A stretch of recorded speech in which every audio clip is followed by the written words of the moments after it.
Middle east की जंग अब सिर्फ एक जमीन और आसमान तक की जंग सीमित नहीं रही, बल्कि साइबर दुनिया में भी एक खतरनाक मोर्चा खुल चुका है। दावा किया जा रहा है कि ईरान से जुड़े हैकर ग्रुप हंदाला ने इसराइल के पूर्व रक्षा प्रमुख हर्जी हलेवी के निजी डिवाइसेस को हैक कर लिया और उनसे हजारों गोपनीय तस्वीरें और वीडियो हासिल कर लिए। इस ग्रुप का कहना है कि उन्होंने 19,000 से ज्यादा फाइलें निकाली हैं, जिनमें सैन्य ठिकानों के दौरे, मीटिंग्स, ब्रीफिंग्स और यहां तक कि निजी जीवन से जुड़ी तस्वीरें भी शामिल हैं। सोशल मीडिया प्लेटफॉर्म पर जारी किए गए इन विजुअल्स में हलेवी को सैन्य बेस पर निरीक्षण करते, अधिकारियों के साथ रणनीति बनाते और अपने दफ्तर में काम करते हुए दिखाया गया। हैकरों ने दावा किया कि इसराइल के top secret facility, command centre और मैप्स तक उनकी पहुंच लंबे समय से रही है। हालांकि इन दावों की स्वतंत्र पुष्टि अभी तक नहीं हो पाई, लेकिन अगर यह सही साबित होता है तो यह इसराइल की सुरक्षा व्यवस्था के लिए झटका माना जाएगा। अब सवाल उठता है कि आखिर यह हंदाला है कौन?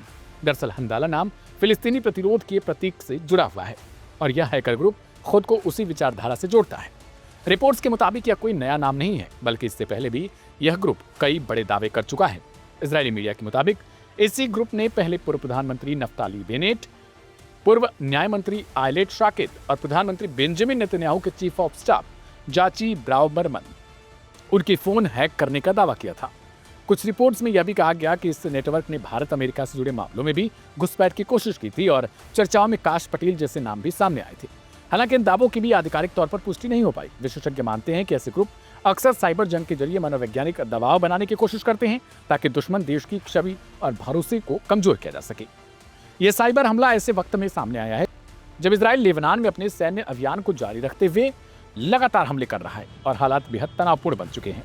सीज़फायर के बावजूद हो रहे हमलों को लेकर इजराइल के प्रधानमंत्री बेंजामिन नेतन्याहू पहले ही आलोचना झेल चुके हैं। रिपोर्ट्स के मुताबिक लेबनान में हुए हमलों में बड़ी संख्या में लोगों की जान गई है, जिससे अंतर्राष्ट्रीय स्तर पर दबाव बढ़ रहा है।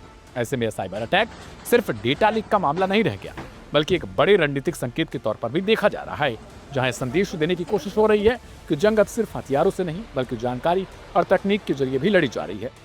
कुल मिलाकर यह घटनाक्रम दिखाता है कि आधुनिक युद्ध का चेहरा तेजी से बदल रहा है। अब जब लड़ाई सिर्फ सीमाओं पर नहीं बल्कि सर्वर, नेटवर्क और डिजिटल सिस्टम के भीतर भी लड़ी जा रही है, तो इन दावों में सच्चाई है अगर तो यह इजराइल के लिए भी एक बड़ी चेतावनी है, और अगर नहीं तब भी यह साफ है कि साइबर जंग का खतरा अब पहले से कहीं ज्यादा बढ़ चुका है। फिलहाल आपको बता दें कि लेबनान में लगातार इसराइल की तरफ से हमले किए जा रहे हैं। लगातार बेरूत में बिल्डिंगें ध्वस्त हो रही हैं, यहाँ तक कि 250 से ज्यादा मौतें सिर्फ बीती रात हो चुकी हैं अब तक। ऐसे में सवाल यह है, क्या यह जंग अब साइबर नेटवर्क तक पहुंच चुका है, जिससे इसका दायरा बढ़ रहा है?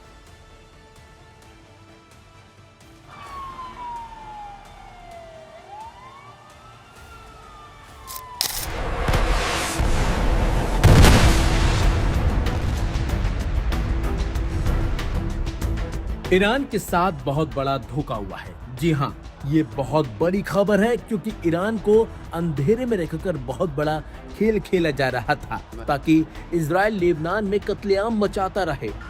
लेबनान में भीषण तबाही मची। एक खबर है कि वहां सैकड़ों एयर स्ट्राइक कर इजराइल ने हजारों लोगों को घरों से बेघर कर दिया। सैकड़ों लोगों की मौत हो गई और बड़ी संख्या में लोग घायल हुए हैं। यहाँ तक कि हिजबुल्लाह चीफ नईम कासिम के भतीजे की भी मौत की खबर सामने आई है और अब ईरान इसे सीधे सीधे हमले के तौर पर देखते हुए बदले की तैयारी में जुट चुका है।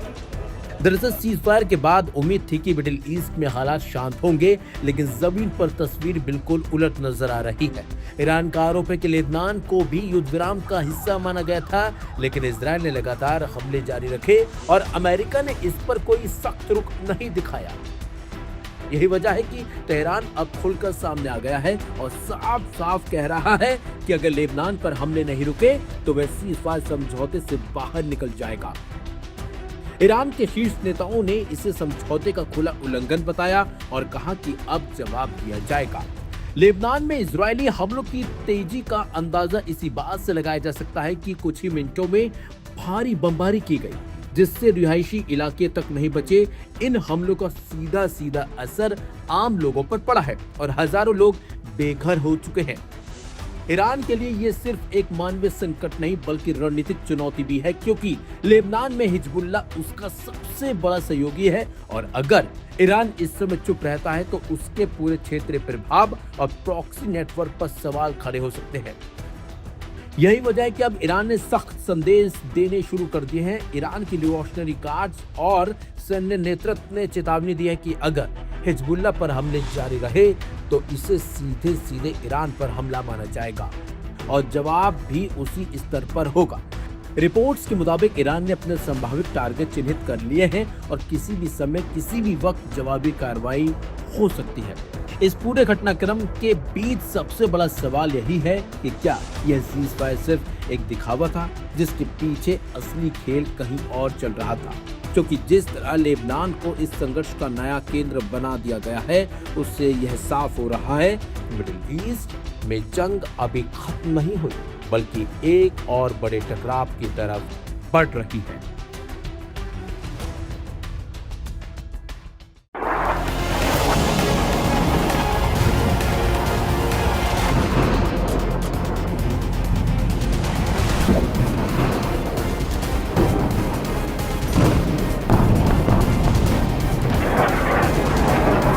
ईरान के साथ धोखा हो रहा है। क्या पाकिस्तान ने भी अमेरिका की गोद में बैठकर वो काम कर दिया जिससे आगे जाकर ईरान को पछताना होगा? जी हाँ, ये सवाल सोशल मीडिया पर उठ रहे हैं क्योंकि सीज फायर ईरान ने मुस्लिम देश पाकिस्तान की मध्यस्थता में तो कर ली, लेकिन उसके तुरंत बाद इजराइल ने लेबनान पर भीषण हमले शुरू कर दिए। कुछ ही घंटों में 250 से ज्यादा लोगों की मौत हो गई और रिहायशी इलाकों की तबाह होने की खबरों ने पूरे समझौते पर ही सवाल खड़े कर दिए।